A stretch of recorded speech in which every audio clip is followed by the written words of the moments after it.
a mantra by myself, just to pay homage to Kshitigarbha. Om Kshitigarbha Bodhisattva Yaha. Om Kshitigarbha Bodhisattva Yaha.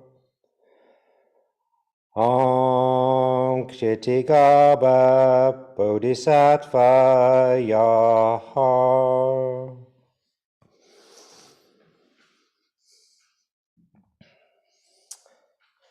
So Kshitigarbha is on the shrine. I carefully brought that from my house today.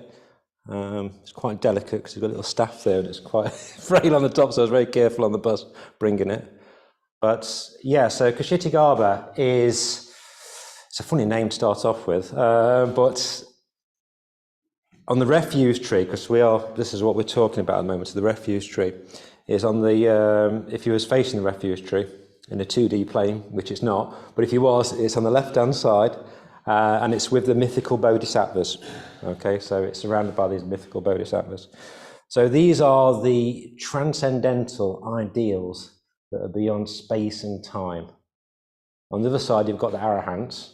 So they sort of embody sort of characteristics of the bodhisattvas and historical. But on the other side, you've got the mythical representation of the transcendental. And these are very much the sort of the manifestations of the Buddha that emerge out of the Buddha. And they're sort of usually like sort of in rituals, in parables and metaphors, we start to go and connect to this ideal. So tonight, what I'm going to go and do is explain to you and talk to you about Kshitigarbha, but at the same time, I'm going to talk about some of my personal stories that have happened on my bit of a spiritual journey over the years, because there's some entwinement between Kshitigarbha and how that sort of affected me. So this is the thing about mythical. You know, sometimes you can get caught up in like mythical, is that just the land of, you know, gnomes and nothing against gnomes, like, but is that just the land of sort of fairies and stuff like that? But no, I mean, anything that transforms our being is as real as anything, beyond real actually. So we don't, as Buddhists, we don't distinguish between myth and real or anything like that. We'll talk about what's transformed our being, you know, in line with the three jewels and the Buddha. So I'm going to talk a little bit about that. So hopefully by the end of this, you'll get a bit of a better idea who I am. And hopefully you'll have a bit of an idea who Kshitigarbha is as well. Hey Stephen. Welcome, brother. So let's get in contact with Kshitigarbha first. So I'm just going to go and try and, introduce you. So imagine you're on a cliff and you look over this cliff and you see this massive ocean that goes to infinite. And this ocean is full of metal, grinding, huge Leviathan monsters, churning up the water. The water's choppy and it's dark. The sound is full of metallic grinding and horrible screeching noises. And then you see these 40,000 feet walled, massive ringed areas. And these are hell. These are the ringed hells. Unremitting hells, and inside them you can hear screams of anger, pain, hatred, and inside them there's hells, and inside them there's hells. These hells are everywhere. This noise is just engulfing everything. And the senses are inflamed by these sounds. And then you look up and you see some steps going to the ceiling. You can't see where the end, steps just going up and up and up, winding around. And you hear in the distance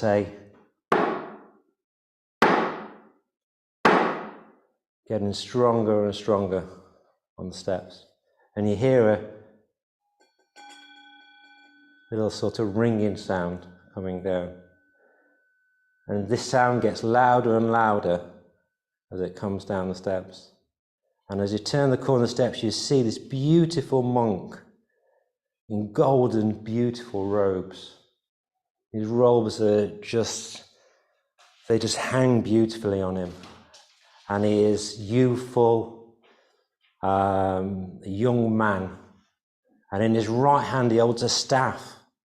And this staff is touching the floor, contacting the ground. And on the staff, there's 6 rings that are ringing. And his left hand to his waist, he's holding his jewel, this beautiful jewel, this wish-fulfilling jewel. And this monk looks at you with kindness, with beauty, with patience. And you feel this golden glow emanate from this monk, and the sounds of this hellish realm dissipate and fall away. And all you feel is calm, ease, and love and kindness. So this is Kshitigarbha reaching us in hell, in the hell realms, descending to help us. So how many people have heard of Kshitigarbha? Cool. 50-50. Right, so for some of you that's probably a bit of a, oh my God, there's a hell and there's a Kshitigarbha and what's going on? But I'll sort of expand on that a little bit more, okay. So Kshitigarbha is not very well known in the West in terms of a bodhisattva, but in the East, particularly in Asia and Japan, goes by the name of Jizo in China as well.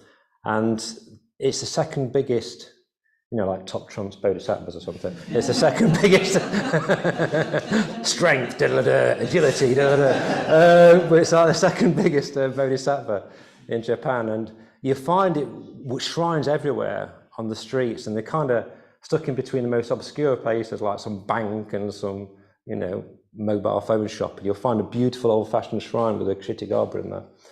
It's sort of Kshitigarbha is a protector. Particularly in Japan, it's a protector of children, but it's also a protector of all sorts of things. I could have spent the whole night talking about this, so I won't, but it's like protector of samurai warriors. There's images of Kshitigarbha with a sword on a horse, which is amazingly cool. But it's, it's like a protector of all sorts of things. So when I talk about Kshitigarbha tonight, and if you ever see Jizo, they are the same, but different sort of contexts. But I wanted to just talk about my sort of own contact of how I met Kshitigarbha.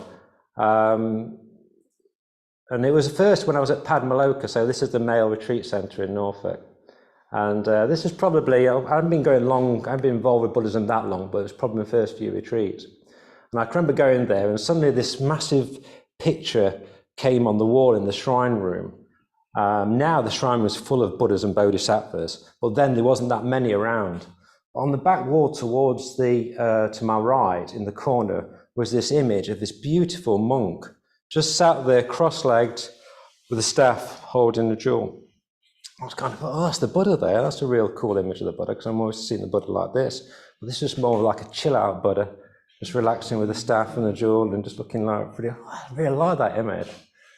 And I can remember asking afterwards, Buddha's really good. And someone said, no, that's not the Buddha, that's Kshitigarbha. I can remember thinking, I'm linking. I struggle to remember all the old names. Now, I'm never going to remember Kshitigarbha as a name. That's no chance. That's sort of the initial contact with the image of Kshitigarbha. And then, quite a couple of years later, I was on a retreat, and I was with it was a retreat on ethics. So there's lovely little moments here that sort of seem to connect a little bit. So it's a retreat on ethics, and our karma. And I was doing a life story with a group of guys, and I got on well with one of these guys, and we'd been working together and sharing a bit of time together. And then he told me his life story, and you know what, I don't know if you've ever had this experience where you've just been taken into someone's complete world, and you sort of really empathize with him on such a deep way and he was so different from me. He was gay. He was brought up when sort of being gay was illegal. He was in the area when the AIDS epidemic was kicking off, and he was feeling under persecution. He was terrified, and he was in a small village. And he was just talking about his experience as growing up as a gay man and that fear and living with fear for so long. And I was just completely taken into that space, and it was powerful. And afterwards, I can remember being in the shrine room, and we did a puja, and it was quite far away, but I can remember looking at him, and there was this direct communication to him. And it was like, it was the best communication I've ever had in my life, and yet not a word was spoken or anything happened. I'm not going to say the word, or I will. Psychic. It felt like something like that, but I've never had a psychic experience. I don't even know what that is, but it felt like on some level of some sort of communication like that.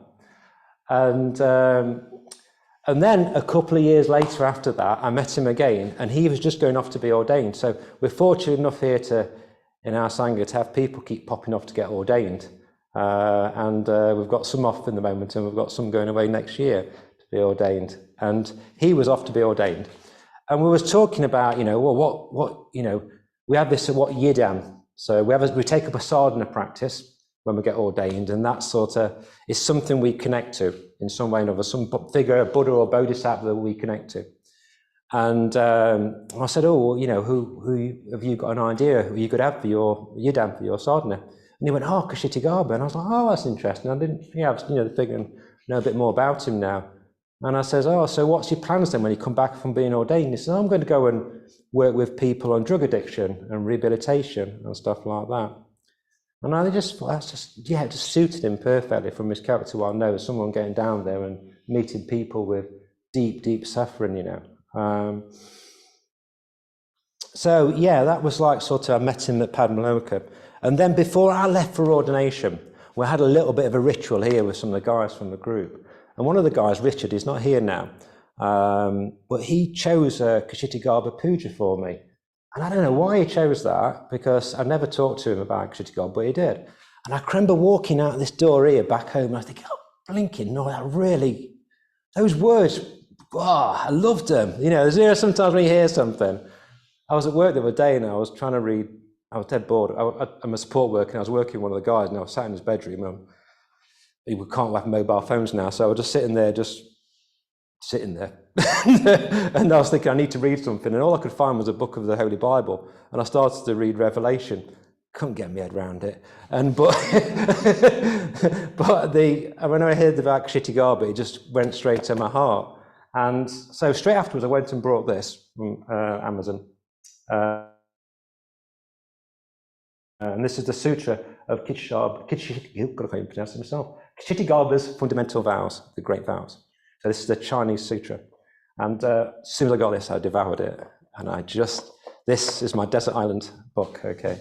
So I could take that with me, which I'll talk to you a bit more about in a moment. So that is my contact with Kshitigarbha, and it's that's how it came alive in my life, okay? So now I'm just going to pull out a story out of this. So one of the things in this sutra, it talks about the 4 lives of Kshitigarbha, the 4 previous lives. So this is before. So this book is full of like parables and metaphors. So any literalist in here, just try not to be. Just go with the imagination and just rock with it, okay? So one of the stories that I really connected with was a story about this Brahmin girl. So this Brahmin girl was, her mum had died, but this Brahmin girl was very devout, and but her mum wasn't. Her mum was far from devout. She sort of disparaged the Buddha quite often. She was, quite unethical in quite a few ways. But her daughter, just when her mother died, was just really knew that her mother's karma would have had consequences, and she will be she'll be in some sort of unfortunate realm or some sort of difficult realm. So she basically sold everything she'd got. She sold all the property, all the money, gave it all away, and she gave it to temples. And she just then sat in front of an image of the Buddha and meditated and devoted herself to the Buddha. And after a few days and nights, she had this vision of the Buddha came to her and said, you know what, you've done a great job here. You've given me all this money and you've been praying to me. How can I help you? That's not quite literal, but you know what I mean. the Brahmin girl goes, well, I'd like to know what's happening to my mother. Where is she? And she says, well, she's in the hell realm. Due to her disparaging the Dharma, due to her ethical actions, she's in the hell realm. And so then she was transported to the hell realm. And she was there, a bit like on that ledge we were just talking about earlier, where we was all transported to. She was transported there. And there was this ghost king. Apparently in the hell realms, there's quite a few ghost kings. There's about hundreds of ghost kings everywhere. There's a ghost king of the tongue plough hell realm, which I don't even know what a hell realm is of a tongue plough, but apparently in the Sutra here, it's got a hell realm like that. But this ghost king was there, and she says, I've come down to see where my mother is in the realm. And the ghost king says to this Brahmin girl, your mother is not here. She has now gone to the heavenly realms. Because of your active devotion and your vows that you've made, you've released her from the hell realm. So off she went back up again. And from that moment, she realized that vow she made has helped her mum alleviate her suffering from the hell realms.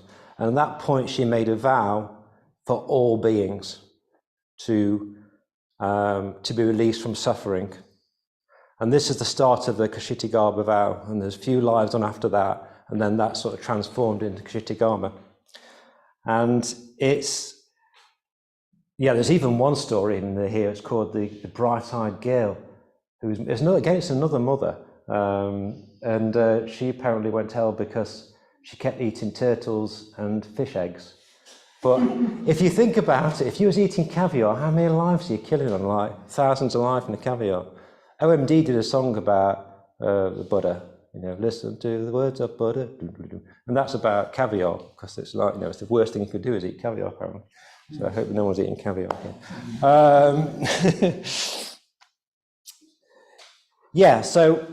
Firstly, I just want to go on everyone to double check what I'm talking about hell here. So I want to get any sort of misconceptions of what we're talking about Buddhist hell. This is not I'm sure you've all got, I love hell. I do. I love the images of hell, always have done. Dante's Inferno, Constantine, I love it in the films, in all sorts of stuff. Hell is a wicked place. Even Disney does hell well, with the stuff on that there. But culturally, we've always been brought up with Satan, Hades, and versions of hell, haven't we? It's been predominantly in our culture. So the Buddhist hell is very different from that, because it's not a fixed state of purgatory. It's hell in our minds, our hellish states of minds. And I imagine all of us here have been at points where our minds have been in states of pretty difficult. In fact, some of us, I imagine we won't all be here if we've not had hellish states of minds. And so we can connect to those times when our minds are completely engulfed and taken by all sorts of greed, hatred, jealousy, craving, or whatever, So this is what it is, but this is not a fixed place. This is a place where, because Kshitigarbha and the Buddha is there, it's a place of potential opportunity to move out of those realms. So don't get it confused with, some Disney hell or something. So why does this story connect with me? Okay, so one, it's about family. Okay, so personally, I only came to Buddhism like 13 years ago. So most of my life I've not been a Buddhist. So I had my children quite young. Is any of them online today, or one of them? Is she? Oh, sorry, Millie. She was the first one. She came along when she was 20 or something. No, when I was 20. She was 20. It's complicated, this children thing. Then I had my second one when I was 23. And then I'm still with my wife, and we've been married 31 years. And, I did the whole life, marriage, kids, workies, cars, do stuff, And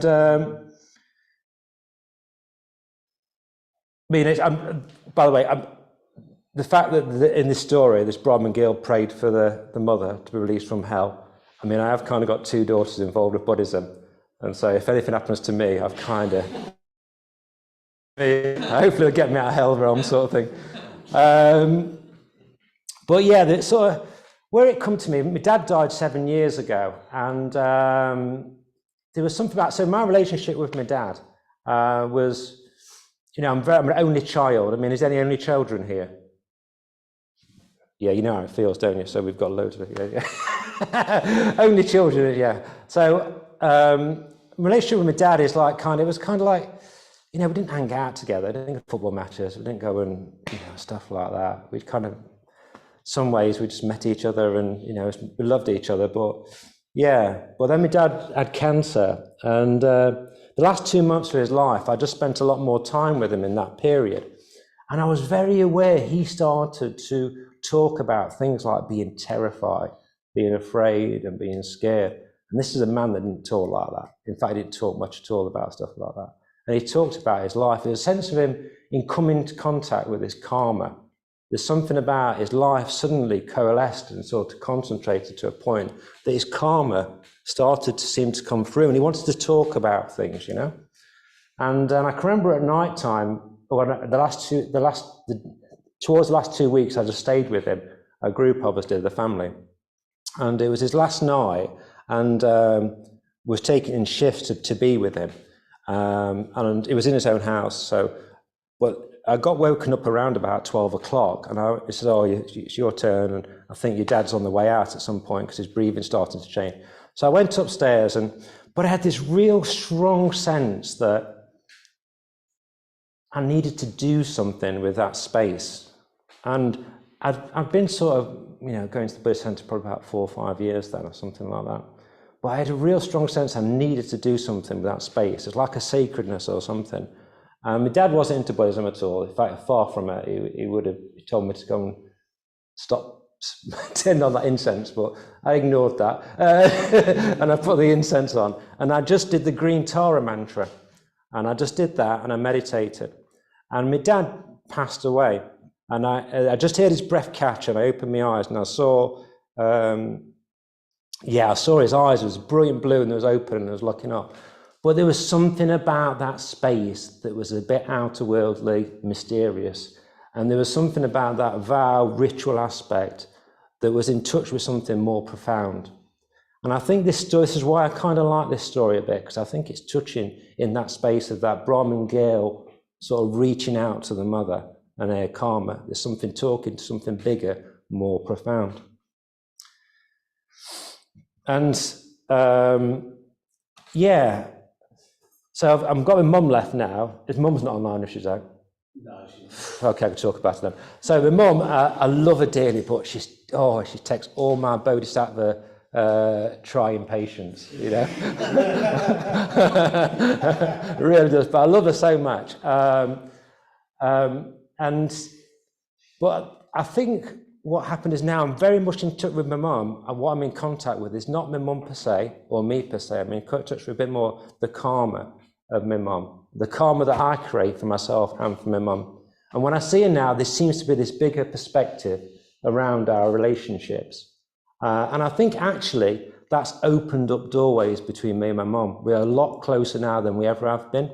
And I love more deeply and more understanding of my mum now.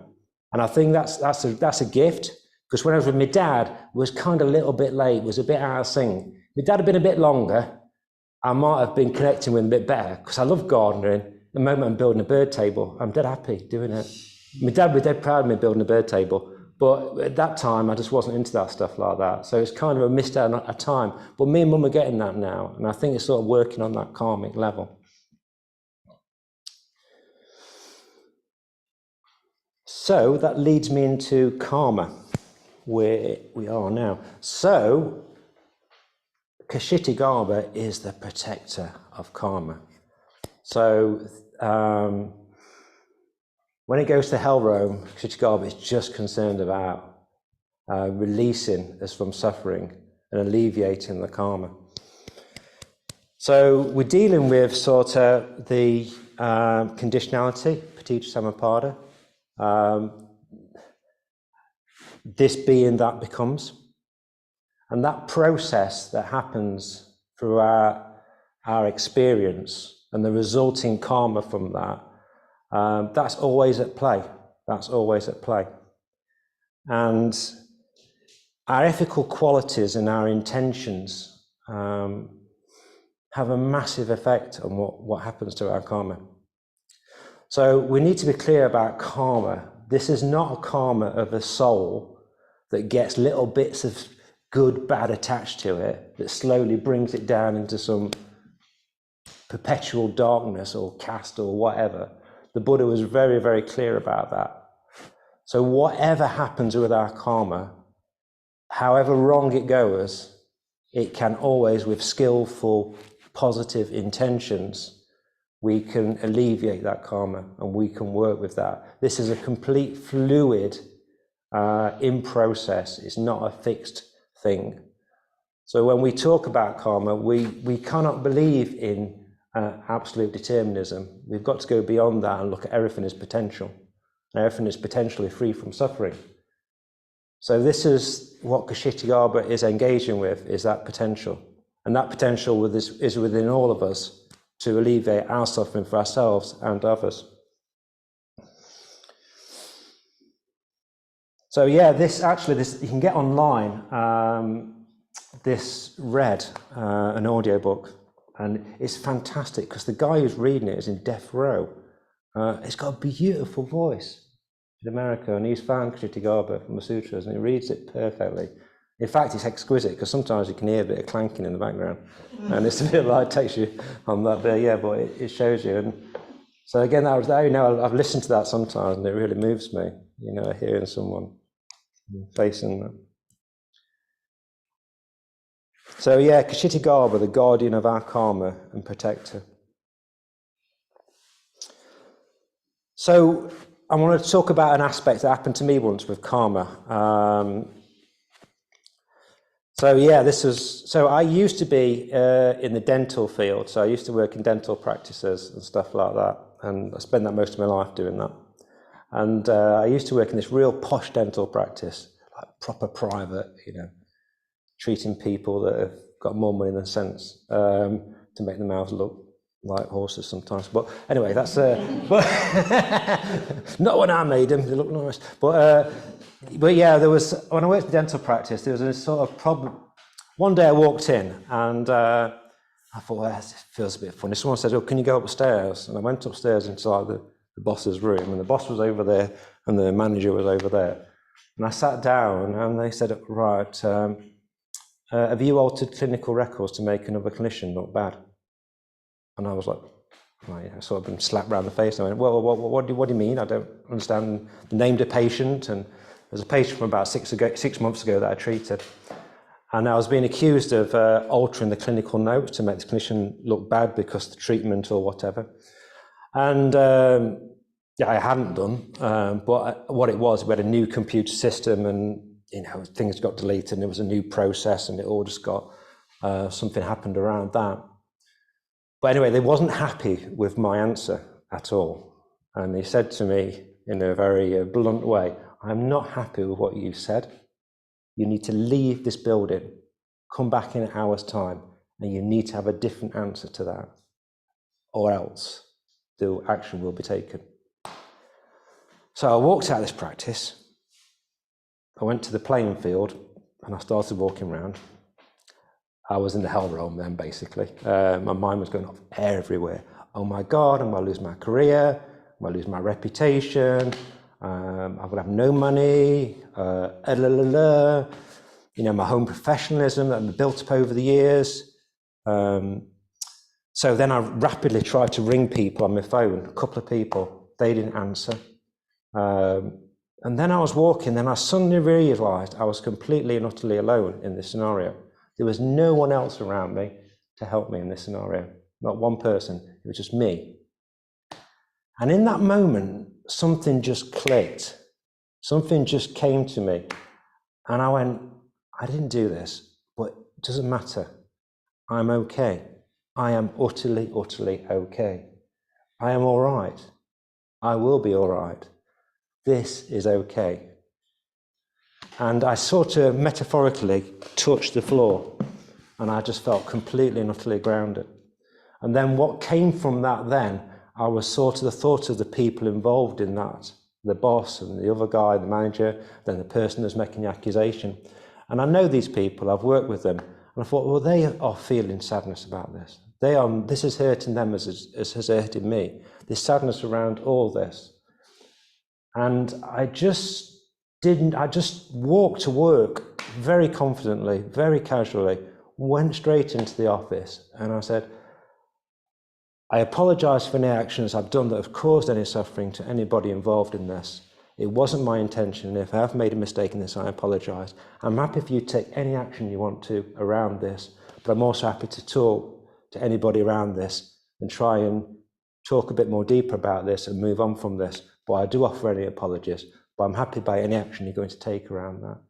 Anyway, sort of I did. I met with the guy and we sat down and talked. And you know what? Actually, it came out that he was feeling sad about some interactions we had previously and stuff like that. Anyway, it all kind of went all right. But that point there was karma coming at me. And that karma was invisible, that I'd built up previously, I'd not seen. So like what we did tonight, a bit of metta bhavana, you don't see the results of that, do you?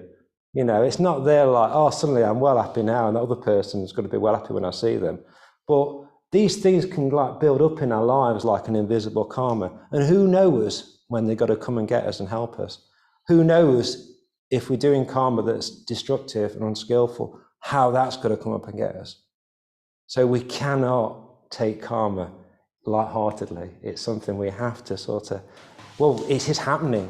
You know, you can't avoid it.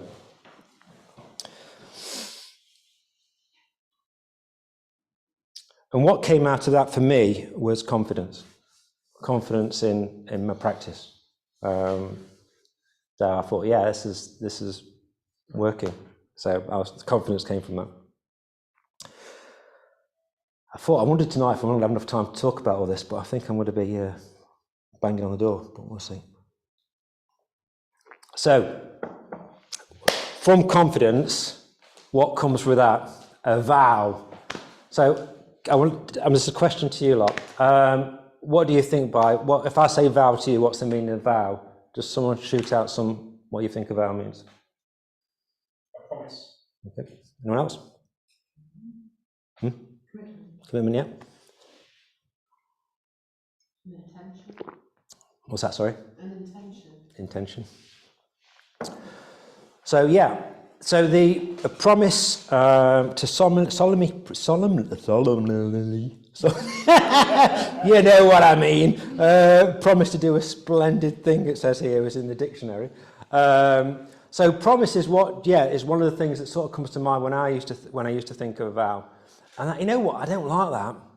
You know what, because sometimes I break my promises. I know, shocking, isn't it? Best intentions and all that, but sometimes they just don't seem to, because life happens, I'm human. Sometimes I'm a bit crap, sometimes I'm a bit good, all sorts of things happen. But the archaic version of vow is dedication. Now that I'm on board with, because I can dedicate to something. And sometimes there might be a few wobbles and stuff like that, but I'm dedicated towards something that's bigger. Usually archaic form is like I dedicate to a deity. So you know what, I'm dedicating myself to Kshitigarbha. Yeah, that's a bigger vision than a promise to do, you know what, I'm promised not going to go and eat that bread this morning, or promise. I don't know why I said bread. I said that. It's not exactly the worst thing, is it? But, damn bread! So the nature of the Bodhisattva vow is to alleviate sufferings from all beings, even beings in the hell realm or in the craven realm. So anyone even the Dharma can't reach. So Kshitigarbha takes this vow on for all beings. Okay. So you imagine how possible is that for all beings to be enlightened? It's impossible. It's an impossible vow. But that's okay, because the vow is about dedication. It's about connecting to something greater, that continual universal, that actually all of us can be released from suffering. So the Bodhisattva vow is impossible, but at the same time, because it's impossible, that's what makes it so possible. It's a paradoxical statement, and that's groovy, you know, that's where it should be, you know. And if it's always continually navigating you towards the three jewels, and if you stumble and fall, you can always get up and keep walking to those 3 jewels. And the other thing is kind of like, the problem is sometimes there's an order member that resigned recently because, you know, we get loads of order members that join and occasionally some people resign for X, Y, and Z, and that's okay. And one order member did resign, and I read a letter, it was a lovely letter, and I kind of got it a little bit because she was talking about what really excited her about when she came to become a Buddhist and her ordination was the Bodhisattva vow, you know, that idea of like alleviating suffering for all beings, and that really motivated her. But now she's just burnt out. Well, didn't use the word burnt out. She said they used the word that I'm just now in touch with like a spirit within me that's about nature, about life, but it's a gentle spirit that's within her that she's nurturing. And I think there's something about here, about 2 worlds. It's like the Hinayana and Mahayana, this sort of altruistic and then this inner. And I think personally that if you have where I am anyway, I need to balance that. You know, it can't be all about saving everyone. Sometimes you have to look after yourself and you have to get in touch with something deeper in yourself to be able to allow you to go be altruistic as well. So there's something about that. And again, Kshitigarbha has got patience and has got time. So you can just sit in that space of the golden light. Now, you know, I got ordained and I took on these vows. And for me, that was, you know, probably karmically the most profound thing I'll ever do in my life, because I've dedicated myself to a life of following the 3 jewels, come what may. And I can't wish for a life of more meaning than that, you know. And every day I'm absolutely blessed to be fortunate in this position to be in contact with that. So yeah, my ordination vows that I took, and that at that point I decided Kshitigarbha was going to be my yidam very clearly. It was very apparent to me that there's something about Kshitigarbha goes to the places where Dharma doesn't reach. I'll talk a bit more about it in a minute before we go, but I love the places that Dharma can't reach because that's places of realness, you know. I'm okay going to the places where Dharma can reach. I'm kind of okay being here now, guys, you know, I'm not going to say that otherwise, but I do like going to places where Dharma can't reach and just talking to people. And it's not even about talking about the Dharma, it's just meeting with them and being kind and compassionate, yeah. So so I took those vows. So, well, Kshitigarbha took the greatest vow of all. So, I'm trying to follow that. So the last thing I want to talk about, which is a bit of an aspect of Kshitigarbha, doesn't get brought out much, but Kshitigarbha is a renunciant. So, like the Buddha, wears robes, you know, wears the monk's robes, renounces all possessions, you know, lets go of everything. So normally you see the bodhisattvas, you know, they sort of got jewels and things flying everywhere. Sometimes people say Kshitigarbha looks a bit boring, just walking around in like his yellow robes, a stick and a jewel. But I love that simplicity. I've always loved the image of the monk. I've always liked that. And I think the fact I'm lived in like a family and done all the stuff like that, the idea of a monk to me sounds like dead exotic out there, but I can be a monk, you know. I can be a monk in this life. I'm not walking around in a robe unless I sometimes put my ordination robes on and walk around in the back garden, but don't tell anyone. I can be a monk. And I think why I love the simplicity of the Bodhisattva, it talks about generosity, ethics, patience, energy, samadhi and wisdom. It's these perfect things that come together that seem to really sort of just stick with me. And it's just that sort of letting go. And I can remember, I think I'm going to pull this off, guys. And I think I can remember, let's put in a time zone. So I got ordained, and then about 3-4 months after that, COVID came, complete lockdown. So they shut the doors of the dental practice because, you know, that's how it happened, didn't it? And I went back home and I just sort of was at home then. So I went in this strange space where I almost went in solitary in my own garage after my ordination. And so I was doing my practices and I was connecting to Kshitigarbha, trying to understand more fully the vows I'd taken on, you know, and reflecting on them. And one day I was driving to Nottingham to meet a friend, and I was on the road that I was going to work. And I was on that road, and suddenly I felt well sick, like violently sick, like I wanted to just hurl everywhere. And I was like, whoa, this feels odd. This is a bit weird. So I went back home and I thought, God, I just came out of nowhere. It was like a proper somatic experience. And I just had this sense that, you know what, I can never go back to that world again. I can't go back to dentistry. I can't go back. And I'd just moved into the best, most expensive practice you could ever get. I had a whole floor to myself.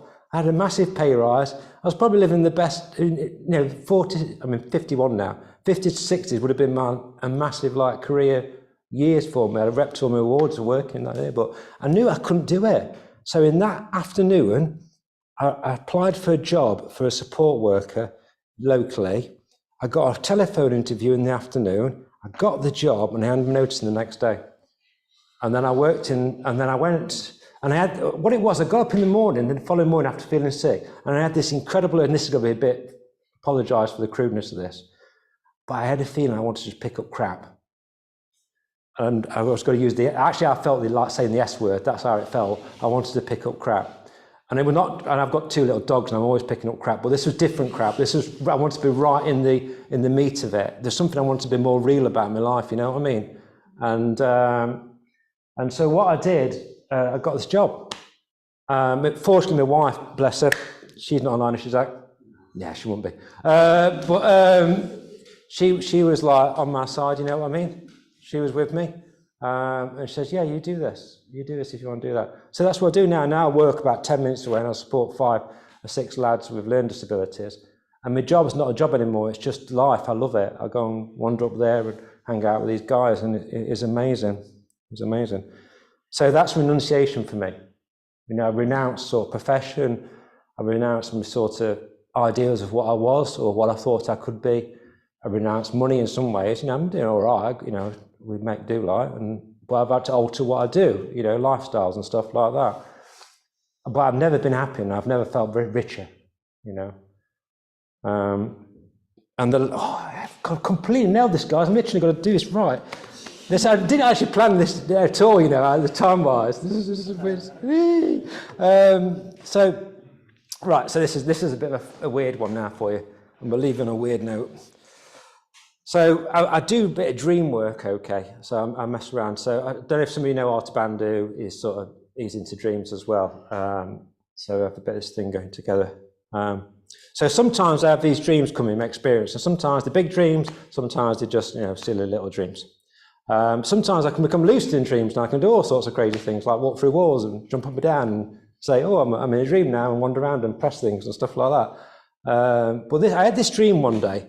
And I was nearly loose. I knew I was in a dream, but I decided not to make any decisions while I was in the dream. I thought I'd just go with the flow of this dream, okay. So I was in a room and there was about 5 people around me.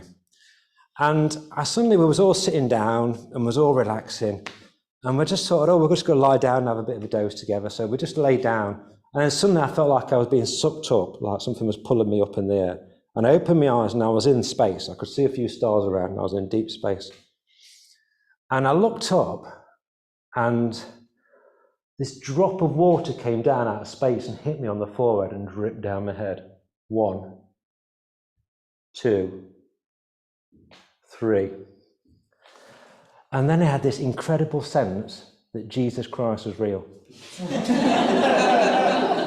Not only was he real, but if everyone knew how real he was, like I know how real he was, the world would not be the same. There'd be no wars, there'd be nothing. No one could act if knew Jesus, knew the heart of Jesus, right? So then I sat down and I was back on the floor with these guys. And these guys I told them, and they went, oh my God, you've been baptized by Christ. And I was in the mode of Jesus. I tell you what, I was loving it. I was loving Jesus. And but then suddenly it all changed, and there was this massive mountain in front of me, this huge mountain, and it was like a dusty mountain, and I could see a track going up, and there was like dust clouds going up it, and I knew this was a holy mountain. And I knew I was at the start of the bottom of this mountain on a journey up this mountain. I knew this was my holy mountain, right? and I was working my way up there, and I knew that was there. And I woke up, and I thought, bloody hell, that's the most Christian experience I've had in my life, and I'm a Buddhist. What is going on out there? But what I took from it all was actually, it's just my consciousness. I'm brought up in this country, so I've been brought up with Easter, eggs, Santa, and Christ, and all that sort of stuff, you know what I mean? So I'm so influenced by this culture. And I probably think it was my consciousness saying, you know what, you keep going at this, you're on the right way. You know, it's not my head that was talking here, but something else was just saying, you know what, using symbols and images, a bit like the metaphors out of here, they were saying, you're on the right track, mate. You keep going on that hill. You keep on. Don't matter if you fall off now and then, you're on the right place, and like that. So, with homage to Kshitigarbha, and many blessings, that says, I'm on the right track. And we all can be, and we all are, because we're here now. Okay? And we've all got this. So, here we go. Here we go.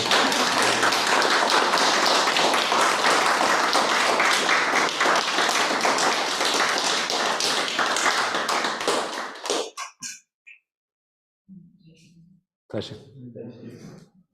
How do you spell it this name? Oh, God, give me a sec. Some people put a H in it, some people don't. So it does, it sounds like, and Jizo, Kshitigarbha, they all sound a bit dodgy, don't they? But you can say Kshitigarbha, but it's actually how it sounds is Kshitigarbha. It's like that S on there, so it's Ksititga. Barb, it actually means earth womb. That's what it comes from. Garbha is womb. So there's something about, again, the Kshitigarbha is like earth womb. It's the protector of the earth. It's the womb of the earth. Which is quite beautiful, actually, isn't it? You know, the earth womb, like protector of everything. Yeah. But you're right, it does sound quite rude, mate. Yeah. Yeah. So very odd to go to say to people about it sometimes without laughing.